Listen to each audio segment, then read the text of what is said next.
Well, in the Philippines, I was already a professional artist since 1981. I was born in Manila, I studied in Manila, and I studied in Cebu High School. I moved back to Manila, and I got married and had my children there. And I was, and then in 81, I've always painted, so it's always been painting for me. I'm a full-time artist. I never left the profession. I paint, I do a lot of portraits. I travel to Manila to do them, actually.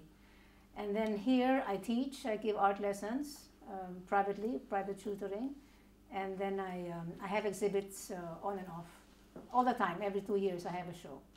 I have my own studio in Tenerife. I live in the Canary Islands. Yes, I started the series called In Parallel Time, Tiempos en Paralelo, which are scenes, all on canvas, scenes of cities that I have visited in my life who have influenced me in my profession as an artist.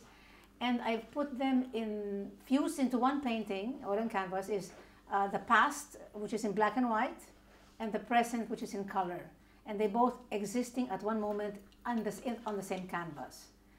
And I'm doing a series of that, and I have done Brussels and New York and Escolta, Cebu, and a company in Oslo called the Holzweiler Scarves have borrowed the impressions, the digital prints, to make into shawls and sell them in Oslo.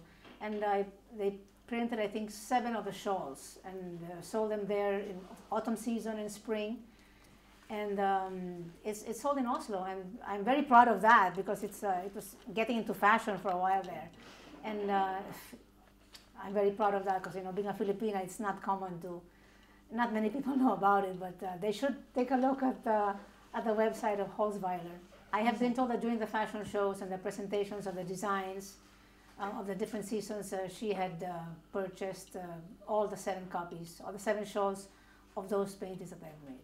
Oh, they're all for sale. I'm exhibiting them for the first time on the 3rd of October. I've never showed them in public before. Although they've been in books and everything, there's an international book that has come out in 2014, which is called Who's Who in Art. And I'm proud, being a Filipina, to be one in that group of the international artists. And they're presenting the Parallel Time series too. Yes, I'm in the 2nd international book already, which is not in Spain. Actually, it's in Leipzig. It's in Germany. It's a German art book. Number 1 is the identity, because you create art because of the identity. And your art is always influenced by that culture that you were born into. That is precisely, and I never left it. They say that my work is a fusion of my origins, which is Asia, my Spanish heritage, which is also somewhere there, and the influence of the travels of where I've been. But you never lose where you started. You never lose it. It should always help you. It really inspires you, especially when you're not in your own country. I think in the Philippines, one thing, we have very good artists in the Philippines. I think demasiado, maraming artists. By nature, the Filipino has this raw talent. Of course, there's so much competition. It's hard to move into that circle and to get into mainstream. And the difficulty also for the Filipino artists is to improve on their own work. You get stagnant at one point. It happened to me. It came to a point that I was doing okay with my portraits, and it was okay, you make money, but you can't develop as an artist. And I had to leave.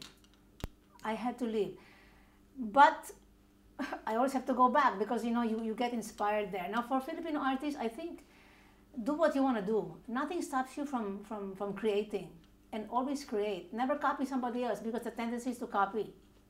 Because you make money making this, you make money making a flower, you make money selling this color, you know.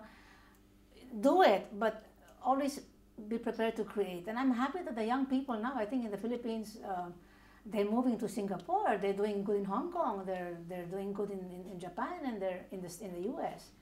But of course, you have to really strive wherever you are. And the Philippines has the education for that. They have very good education for fine arts.